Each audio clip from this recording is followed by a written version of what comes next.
और आगे बढ़ने से पहले I would like everybody to please stand up.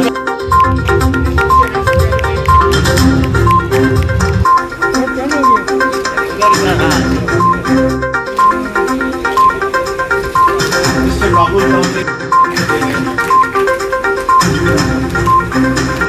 संसदेमध्ये अत्यंत महत्त्वाच्या विषयावर चर्चा केली मौजूद थे। आज मुंबई में और इतनी बड़ी तादाद में मुंबई के लोग आए हैं। अपनों में ही उठाए थे और अपनों में ही सवाल किया था, कहा था कि 30 सालों से यहाँ तो शिवसेना की हुकूमत है, शिवसेना यहाँ से जीत कर आती है, तो कैसा सिस्टम में रहते ही लड़ना है और उन कमियों को दूर करना है और लोगों को हक और इंसाफ देने में हम IPS officer mister Abdul Rahman, काफी लोग बैठे हैं, मैं उन सबको वेलकम कर रहा हूँ। दिल्ली में काम करना चाहता हूँ और आप देखे होंगे कि अगर जब हम एक स्लॉट से एक कंपार्टमेंट से निकल कर दूसरे कंपार्टमेंट में नहीं जाते प्रोग्रेस मैं आपके लिए काम करना चाहता हूँ। नमस्कार दोस्तों, मैं हूं नेहा सैयद और आप देख रहे हैं मीडिया पब्लिसिटी न्यूज। और आगे बढ़ने से पहले I would like everybody to please stand up. Power political देश की राजनीति में मुसलमानों के घटते प्रतिनिधित्व, उनको रोकने हेतु होने वाली साजिशों तथा अन्य मुद्दों पर एक सनसनीखेज खुलासा हुआ है। यह खुलासा राज्य के वरिष्ठ पुलिस अधिकारी अब्दुल रहमान द्वारा लिखित पुस्तक absent in politics and power में किया गया है। मुंबई के इस्लाम जिमखाना के हॉल में विमोचित हुए इस पुस्तक के इस विमोचन कार्यक्रम में सांसद इम्तियाज जलील के अलावा विभिन्न राजनीतिक पार्टियों के मुस्लिम प्रतिनिधि मौजूद रहे। पुस्तक में किए गए खुलासों को लेकर विशेष चर्चा की गई। वहीं इस गंभीर मुद्दे पर सभी को एक मंच पर आकर इस पर कोई निर्णय लिए जाने की अपील की गई। मिस्टर राहुल दामले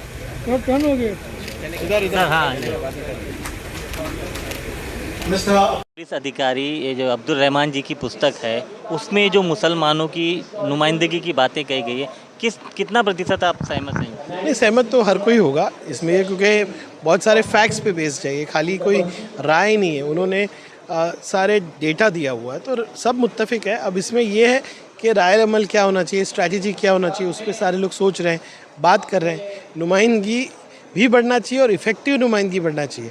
और मैं कह रहा हूँ जो मुसलमान नहीं है वो भी माइनॉरिटीज़ के मुद्दे पे बात करें, ऐसी बात होनी चाहिए। जिसकी जितनी आबादी उसकी उतनी हिस्सेदारी, ये मामले पे आपका क्या है? देखिए, एक अच्छी सोच है, लेकिन मैं समझता हूँ कि माइनॉरिटीज़ की आवाज़ सारे नुमाइंदगी उठाए, ऐसी कोशिश करना चाहिए। एक हो जाइए, लब्बैक करके आगे बढ़िए, लोग तुमको सपोर्ट करेंगे। आज नहीं कल लोगों में जागरूकता आएगी कि नहीं, हमको भी हमारा नुमाइंदा चुन के भेजना है। और मुस्लिम नेता का क्या होना चाहिए क्राइटेरिया, अब्दुल रहमान साहब ने किताब में लिखा है, मैंने पढ़ के सुना है। उस क्राइटेरिया के हिसाब से अगर आप देखो तो हमारे यहाँ 90% ऐसे लोग हैं जो बन सकते हैं आज की तारीख के अंदर, आगे आ सकते हैं, नेता बन सकते हैं, एजुकेशन।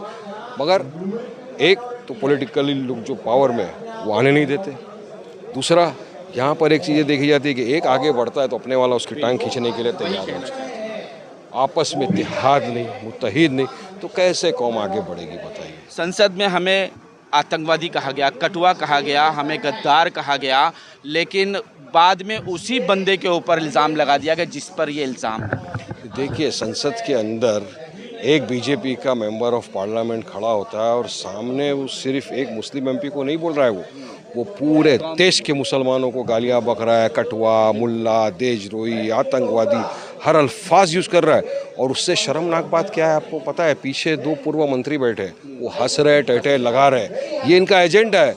अगर सोचिए आज उस तरफ, सामने की तरफ अगर हमारे नुमाइंदे बैठे होते तो जवाब तो दे सकते हैं। ईंट का जवाब पत्थर से दिया जाता, जवाब दिया। अब मोदी जी जो बोलते हैं सबका साथ, सबका विकास, सबका विश्वास की बात करते हैं, देखो कैसा जुमला होता है।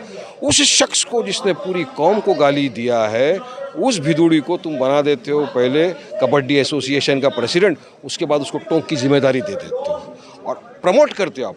तो प्रमोशन आप करोगे, इस तरह की हेड स्पीच देने वालों को, रेपिस्ट को फूल हार पिनाओगे, हेड स्पीच वालों को जेल से आएंगे बाहर, उनको फूल हार पिनाएंगे, तो फिर देश में क्या होगा?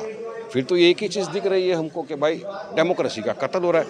अब उसको बचाने के लिए ही तो सब एक है। हमारा भी देखो मंशा मुद्दा एक ही है। हम किसी भी तरह चाहते हैं कि मोदी को हराएं, बीजेपी को हराएं और इंश्योर करें कि तीसरी मर्तबा मोदी देश का प्रधानमंत्री ना बने। सब लगे हुए लड़ने। अब साथ में है नहीं है जो भी वो सब साथ में करके करना पड़ेगा। सर आखिरी सवाल, जो स्टेज से उठा था वही सवाल मेरा भी कि हम मुत्तहिद कैसे होंगे? मुत्तहिद होंगे, वक्त हालात इंसान को सबको अकल आएगी, सब मुत्तहिद होंगे और इंशाअल्लाह अल्लाह की ज़ात से हमको यकीन है कि आज जो मुसलमान आप हो मैं हो सब, हमको ऐसा लगता है कि नहीं एक प्लेटफॉर्म पे आना ज़रूरी है। देखो एक प्लेटफॉर्म पे आओगे रहोगे तो तुम्हारी शनाख्त बचेगी, वरना आज तो संविधान भी ख़त्म करने की बात हो रही है, कानून पे कानून बदलने की बात हो रही है। तो अगर आप एक प्लेटफॉर्म पे नहीं आए तो कल आने वाले जो बच्चे हमारे उसका भुगतान वो भुगतेंगे। इसलिए मैं हमेशा एक डायलॉग मारता हूँ, ज़िंदगी भर यही गलती करते रहे गालिब, ज़िंदगी भर यही गलती करते रहे गालिब, धूलती चेहरे पे आईना साफ करते रहे। ये कौम के ऊपर किताब बहुत अच्छी, अभी मैंने पढ़ा नहीं हूँ, मैंने कुछ स्टेज पे बैठ के कुछ पढ़ने पढ़ा तो उसमें मुझे 212 पेज पे वो अच्छा लगा कि मुस्लिम लीडर में क्या होना चाहिए। जब इंसान वोट करने जाए कि इस तरह का तो उसकी विजन आना चाहिए कि नेता ऐसा होना चाहिए। टाइटल भी बहुत ही खतरनाक है कि अब्सेंट जो है वो ना ही पॉलिटिकल में मुसलमान है ना ही पावर में है, हर जगह से उसे गिरा दिया गया। आज मुझे बताओ कितना IRS ऑफिसर है मुस्लिम में, कितना IPS ऑफिसर है मुस्लिम में, कितने जजेस है मुस्लिम में। अब जिसकी संख्या भारी उसकी उतनी हिस्सेदारी की अगर बात मैं कर लूँ तो हर राज्य के अंदर एक मुसलमान डिप्टी CM हो सकता है। हर राज्य के अंदर नहीं तो भी एक परसेंटेज के हिसाब से IRS IPS ऑफिसर हमारे हो सकते हैं। मगर यहाँ पे किसी को पड़ी किसी को देना ही नहीं चाहता कोई, तो करेगा क्या इंसान। मगर वक्त आया है, समझदार लोग हैं, एक होंगे, आगे बढ़ेंगे, देश को भी आगे लेके जाएंगे। सवाल, एक बुक में जो सच्चाई है उसमें किस तरह से बदलाव आपके हिसाब से होना चाहिए?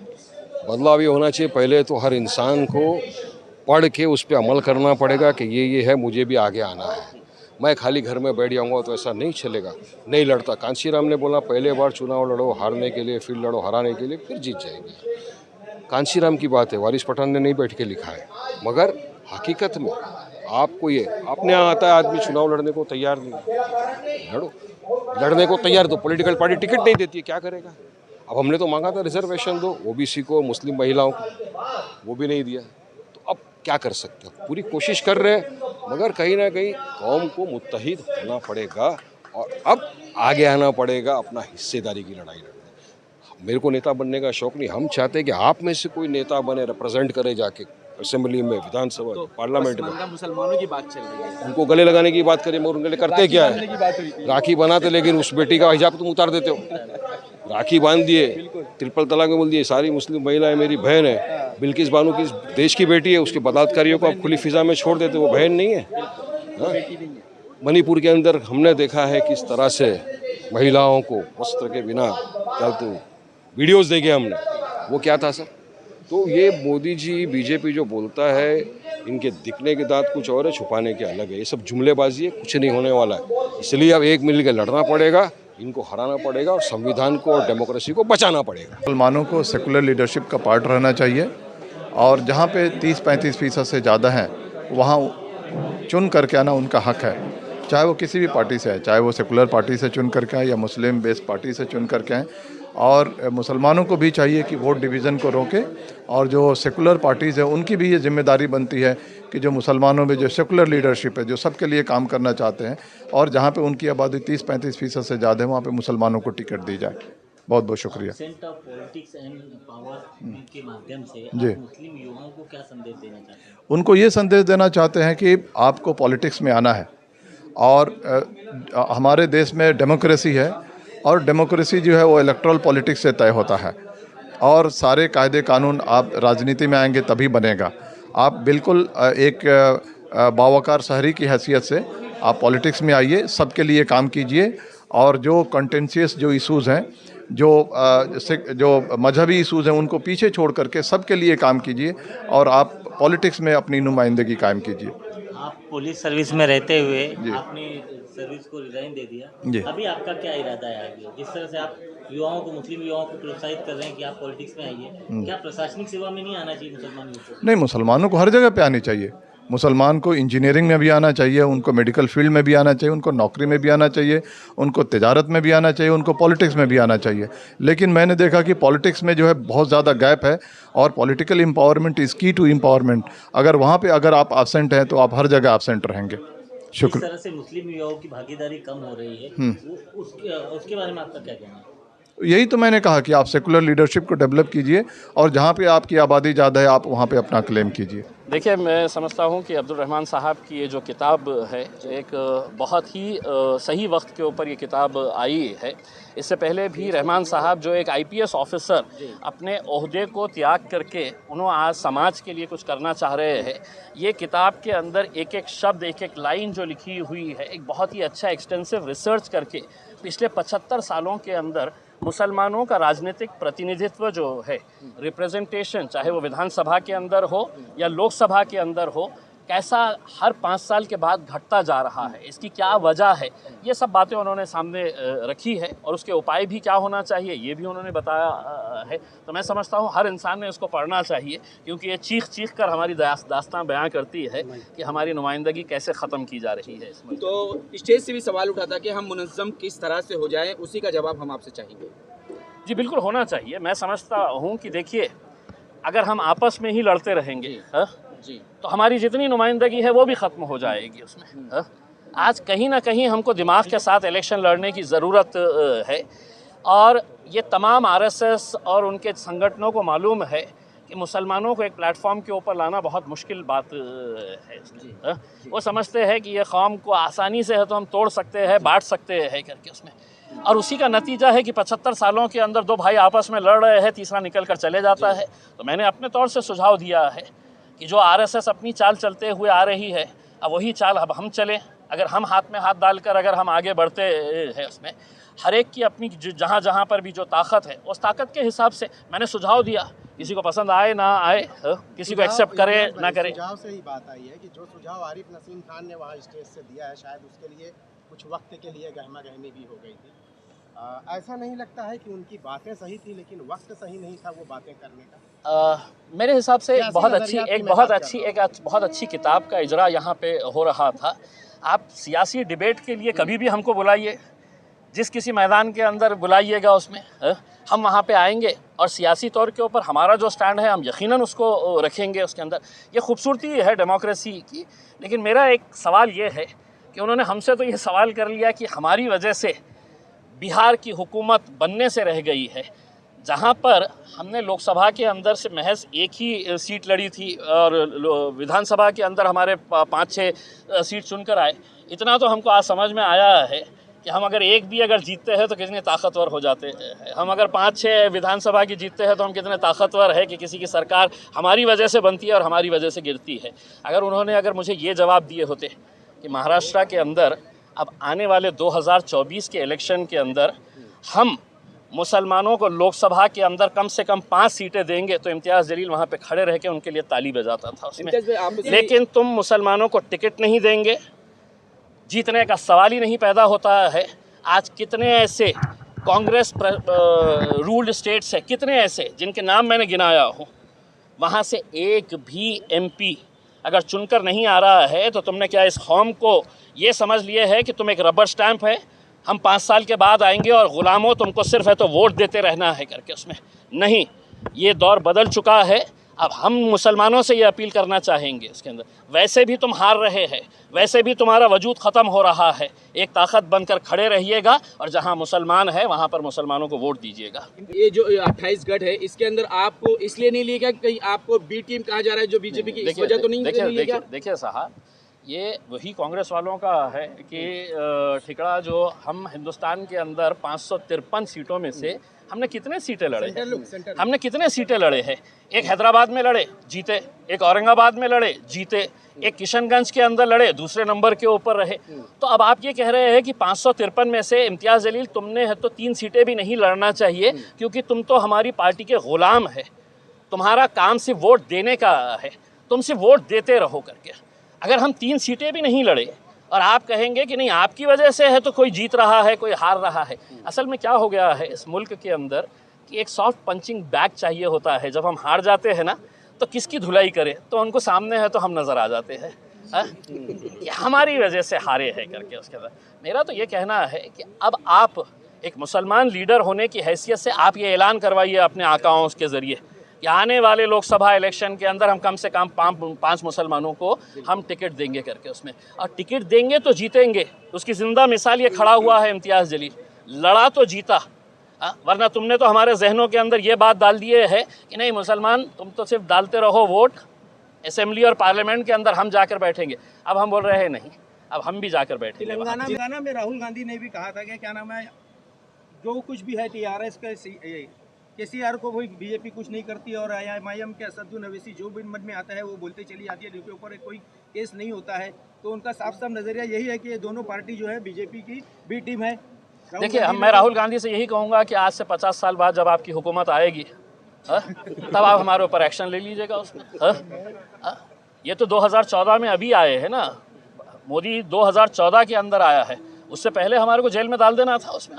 आपकी हुकूमत थी, कांग्रेस की, आपकी किशन कुमार की आपकी हुकूमत थी, इसमें तेलंगाना के अंदर जेल में डाल देना चाहिए था। महाराष्ट्र के अंदर थी, इम्तियाज़ जलील को जेल में डाल देना चाहिए था। एक बात राहुल गांधी सुन लीजिएगा, हम आपके कानों में रस घोलने के लिए बोलने वालों में से नहीं है, हम आपके वो गुलामों में से नहीं है जो आपके कानों को अच्छा लगता है वो राग हम रचेंगे। हमारे दिल में जो है और जो हमारे को अच्छा लगता है वो हम बोलेंगे और आगे भी बोलते रहेंगे। फिरोज़ अहमद, सुप्रीम कोर्ट, सदर ऑल इंडिया मजलिस मुशावरत, ऑल इंडिया मोमिन कॉन्फ्रेंस।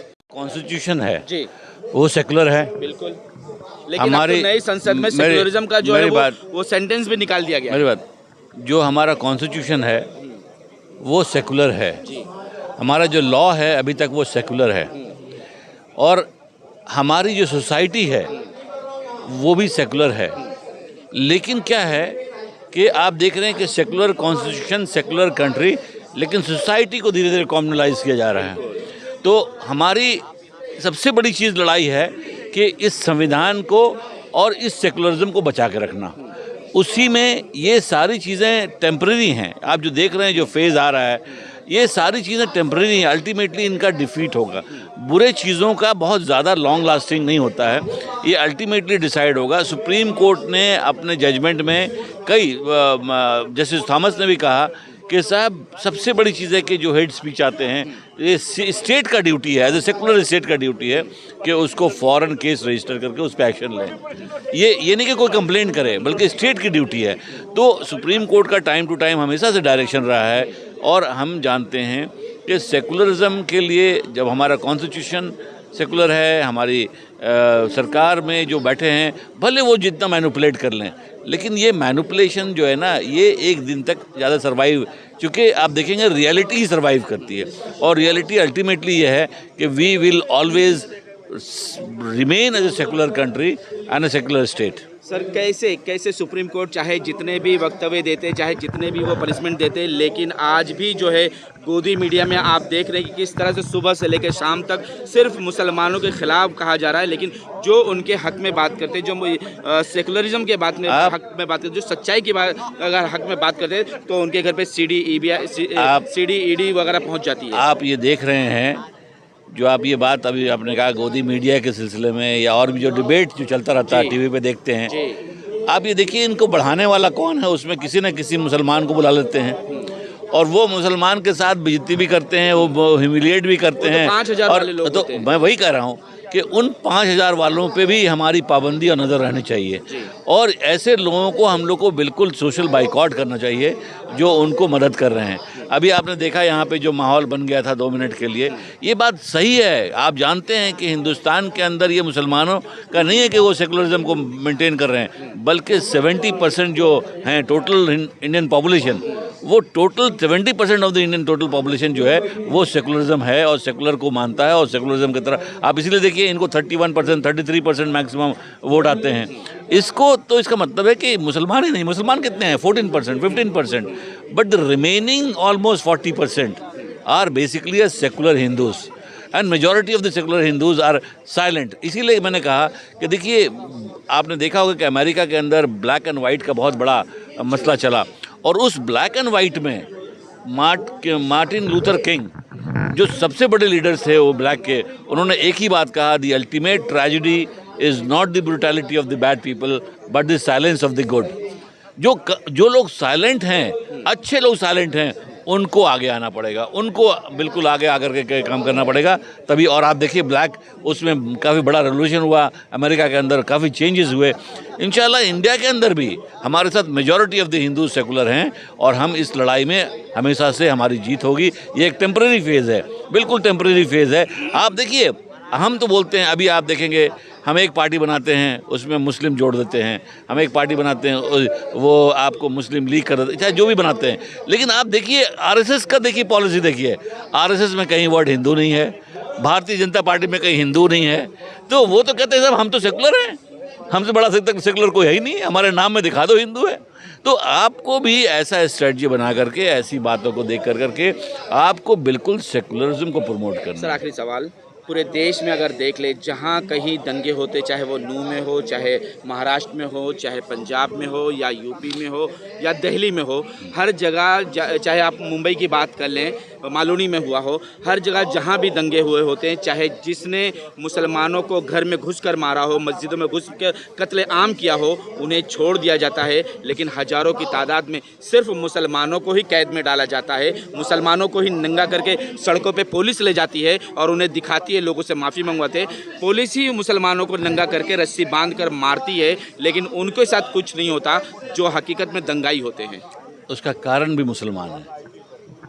वो कारण ये है कि जो हमारे मुस्लिम लीडरशिप हैं, जो मुस्लिम वकील हैं, जो मुस्लिम दानिशमंद हैं, वो खामोश हो जाते हैं। अगर आज हम उन अपने कोर्ट को, अपने कॉन्स्टिट्यूशनल राइट को, अपने जो हमारे क्रिमिनल लॉ है उसको ठीक से इम्प्लीमेंट करें, उसके साथ रहें, कोर्ट में लड़ें, तो आपको वो पुलिस अफसर को एक दिन आप देखेंगे कि वो पुलिस अफसर भी जेल में होगा। क्या सर सुप्रीम कोर्ट में बार में मुसलमान वकील नहीं है, ये उसकी ये आवाज़ नहीं उठा सकते? बार में सुप्रीम कोर्ट की हर मैटर, अगर मैंने आपको कहा ना, यही दिक्कत है समझने में कि सुप्रीम कोर्ट में बहुत से matter district court, high court से होकर के सुप्रीम कोर्ट में आते हैं। वो आवाज़ एज ए प्रेस रिलीज में बोल सकते हैं, प्रेस कॉन्फ्रेंस में बोल सकते हैं, लेकिन डायरेक्ट मुद्दा सुप्रीम कोर्ट में नहीं उठा सकते। ये इसीलिए मैंने कहा, इसीलिए देखिए, इसीलिए मैंने कहा कि हमारी जो तंजीम है, मजलिस मुशावरत है, मोमिन कॉन्फ्रेंस है, हम लोगों ने उसमें लीगल टीम को मजबूत करने की कोशिश की है। डिस्ट्रिक्ट लेवल पे, तालुका लेवल पे वकीलों को हम उसको ऑर्गेनाइज कर रहे हैं कि जो भी केस होता है फ़ौरन केस करो, उस ऑफिसर पर भी कंप्लेंट करो। कंप्लेंट ही नहीं होता ऑफिसर के खिलाफ। सर संसद में जिस तरह से मुसलमानों पर आवाज़ उठाई गई, पूरे कौम को गाली दिया गया, लेकिन उस पर भी कोई मुसलमान आगे नहीं बढ़ा और लोग उल्टा दानिश को ही जो है वो कसूरवार कहने शुरू कर दिए। आप ये देखिए, आपको मैं तो कहता हूँ कि ये बून इन डिस्गाइज, दानिश तुम्हारे बड़े करीब दोस्त हैं, अच्छे दोस्त हैं, ये बून इन डिस्गाइज हो गया। पूरे वर्ल्ड में आज, पूरे वर्ल्ड में क्या हाल है कि पूरे वर्ल्ड में क्रिटिसाइज़ किया जा रहा है बीजेपी को, उसके सरकार को, उसके पार्लियामेंटेरियन को जिसने गाली दिया।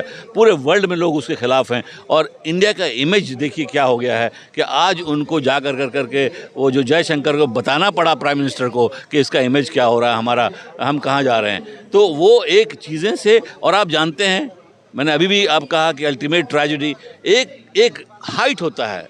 अब ये धीरे धीरे जो है ना, आप देखेंगे कि ये नशा खत्म, और कार्ल मार्क्स ने कहा कि religion is the opium of masses, ये तो एक नशा है और ये नशा कम होगा।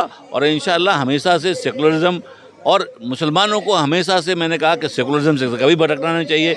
अपनी लड़ाई बिल्कुल कानून के दायरे में रह के, कॉन्स्टिट्यूशनल राइट के दायरे में रह करके पूरे मजबूती के साथ लड़ना। आप देखिए, बताता हूँ आपको, बहुत सारे कम्युनल राइट्स को मैंने कवर किया है, बहुत सारे कम्युनल राइट्स में मैं गया हूँ, हम लोग असिस्ट करते हैं। क्या होता है कि पड़ोसी दो लड़ते हैं, दो पड़ोसियों में झगड़ा होता है, मतलब उस वक्त कम्युनल राइट में मारे भी जाते हैं। 10 साल तक मुकदमा चलता है, 10 साल के बाद एक बोलता है यार आपस में हम तो मिल कर बैठ रहे हैं, बगल में रहते हैं, क्या दुश्मनी कर रहे हैं, गवाही भी ठीक से नहीं देता है, हॉस्टाइल हो जाता है कोर्ट में जाकर के। आप बताइए उसमें क्या, अगर जब तक कि आप खड़े रहिए वसूल के तौर पे कि नहीं इसने कसूर किया, हम गवाही इसके खिलाफ देंगे, तो सज़ा भी उसके खिलाफ होगा।